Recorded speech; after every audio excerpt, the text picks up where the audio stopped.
Katika moja ya jambo kubwa ambalo Dr. Samia Suluhu Hassan analisisitiza na ametuomba sana tulifanyie kazi ni kusaidia Watanzania walio wanyonge, na hapa nakusudia kuzungumzia wenzetu wanaofaidika na mfuko wa TASAF.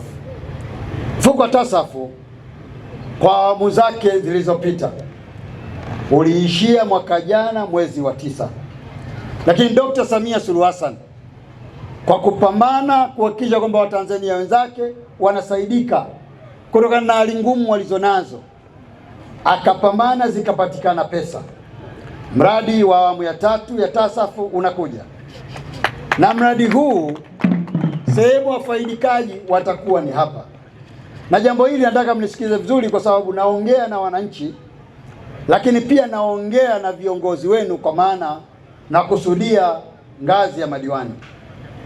Mradi huu mara nyingi sana katika jambo ambalo mimi binafsi yangu kama waziri, Mheshimiwa mwenyekiti wangu wa Chama cha Mapinduzi, na wewe ukiwa ndio umetuagiza tusimamie mambo haya, naona aibu wakati mwingine kwenda kumchomoa mtu, kwa sababu mtu huyu namuona kabisa kwa maana ya vigezo tajwa hana, lakini wenzetu ambao wamepewa nafasi ya kusimamia huo utaratibu wa kupendekeza majina wanaong'ang'ania wawepo.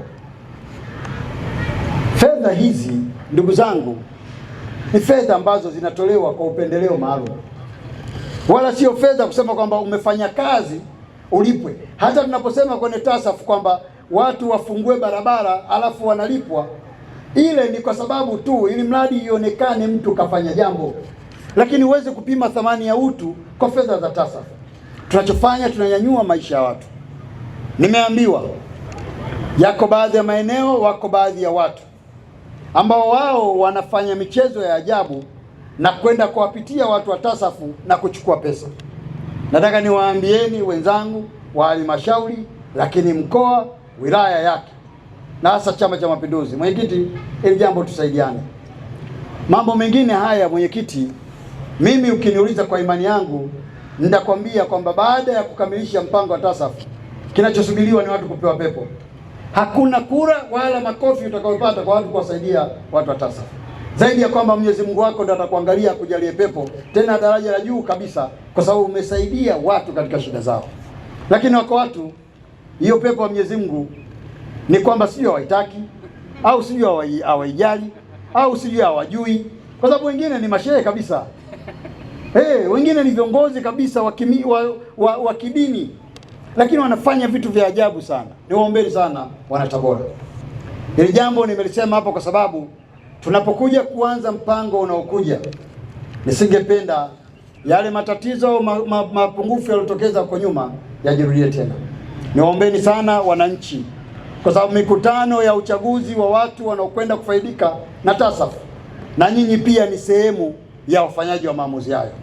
Mikutano mikuu ya serikali za mitaa itaitwa na nyinyi mtasomewa majina ya watu, na kama wako watu ambao wameachwa mnapaswa kuwasema ili waongezwe, na kama kuna mtu ambaye hana sifa mnapaswa kumsema ili atolewe.